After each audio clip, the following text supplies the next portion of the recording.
Olá, tudo bem, turma do 7º ano? Aqui é a Prof. Rafaela e hoje a gente vai dar início, então, à nossa primeira videoaula de arte. Nós já conversamos lá na nossa live, quarta-feira, a respeito do conteúdo que a gente vai trabalhar esse bimestre. A gente conversou um pouquinho, discutiu um pouquinho sobre o assunto e hoje a gente vai se aprofundar um pouquinho mais em relação a esse termo, que é o termo que vai permear aí toda a nossa conversa, todos os nossos questionamentos, todos os nossas atividades nesse quarto bimestre, que são os clássicos. Então, a gente começou falando sobre o termo clássico.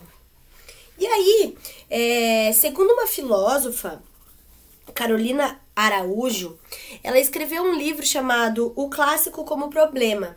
E aí, nesse livro, ela tenta desvendar de que forma esse conceito de clássico, ele vai se desenvolvendo, né?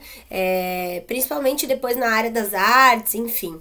Então, para a gente começar a falar um pouquinho sobre isso, eu vou falar um pouco sobre o que essa filósofa pesquisou e conta pra gente aí nesse livro. Ela diz que o termo clássicos, como era escrito primeiramente, ele era atestado por Aulo Gélio, tendo referência à criação do censo pelo rei romano Sérvio Túlio.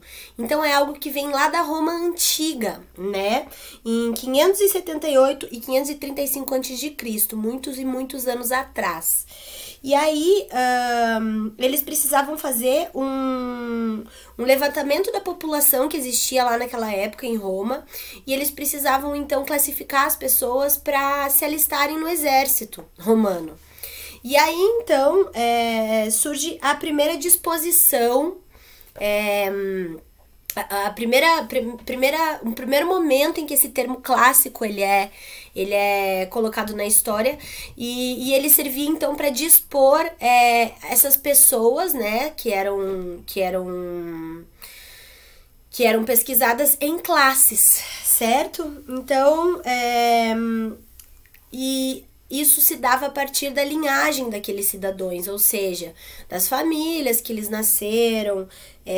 E o clássico, então, o cidadão clássico era aquele que, por sua riqueza e família, pertencia a uma das primeiras classes, certo? Então, o termo clássicos, ele se origina aí dessa denominação romana, onde o clássico era aquele que tinha uma riqueza familiar, pertencia às primeiras classes conhecidas ali naquela civilização.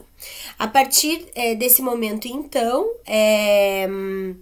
nasce a expressão do escritor clássico, para designar um autor que pode ser considerado de primeira classe, certo? E aí depois o escritor proletário seria o que vem após, o que vem depois do clássico. Certo? É uma denominação histórica aí sobre esse termo que a gente está falando nesse bimestre. Então, a primeira noção do clássico que a gente tem é uma noção de oposição de valores, né? Onde, primeiramente, a gente fala de um clássico que faz parte de uma elite e depois a gente fala de um clássico que torna-se um cânone, né? Assim como nós vimos lá na Grécia Antiga, né? Aqueles cânones que eram criados, ou seja, um modelo a ser seguido, né?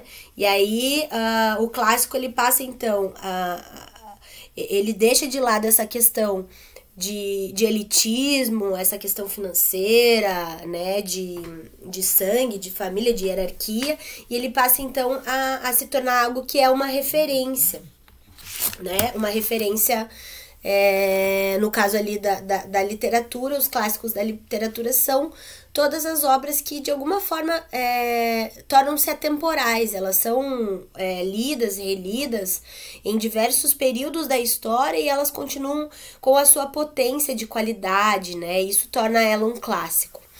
E aí, então, essa mesma filósofa Carolina Araújo, ela diz que não existe um conceito único para esse termo de clássicos, né? Existem muitos conceitos, né, que a gente pode atribuir a essa terminologia de clássicos. E aí nós vimos que nós tentamos buscar lá na nossa memória alguns dos nossos clássicos, né? Daqueles filmes, livros, enfim, que são clássicos para nós, né? Que tornaram-se de alguma forma referência. E aí, pessoal, nesse bimestre a gente vai conhecer um pouquinho desses clássicos, né? Dessas obras que de alguma maneira persistem aí nas gerações e têm uma qualidade exemplar até hoje. E aí lá na página 3 da apostila, nós já lemos lá na nossa live, e hoje eu queria deixar então uma atividade encaminhada aqui nessa aula para vocês. Eu gostaria de saber de vocês quais são os clássicos que vocês gostariam de conhecer, ou então que vocês já conhecem. Eu gostaria que vocês tentassem pensar em pelo menos uma obra de cada linguagem das artes visuais, da dança, da música, do teatro, e escrever sobre elas o porquê que vocês consideram ela um clássico, certo? Vocês vão desenvolver essa atividade e vocês vão anotar esse papel e vão trazer essa discussão lá para nossa próxima live que vai acontecer na quarta-feira. Então a atividade de hoje está lá na página 4, vocês vão puxar na memória de vocês lá aquelas obras que vocês consideram clássicas nessas linguagens todas da arte, do teatro, da música, da dança, das artes visuais. Ai, prof, mas eu não sei nenhum. Então pesquisa. Pesquisou, tira suas conclusões acerca daquilo. Procura. Quando a gente fala em pesquisa, a gente não é colocar no Google, ler a primeira coisa que aparece. Pesquisar é a gente se interessar por aquele assunto, né? Então vocês vão fazer esse relatório de clássicos dentro dessas 4 linguagens da arte: as artes visuais, que envolvem pintura, escultura, desenho, gravura, as artes da música, a dança e o teatro. E aí vocês vão criar uma lista, ou seja, com 4 clássicos, um de cada linguagem, e esses 4 clássicos vocês vão ter que explicar o porquê vocês consideram ele como um clássico, beleza? Então é isso aí, pessoal. Um grande beijo a todos e até a próxima aula. Tchau, tchau!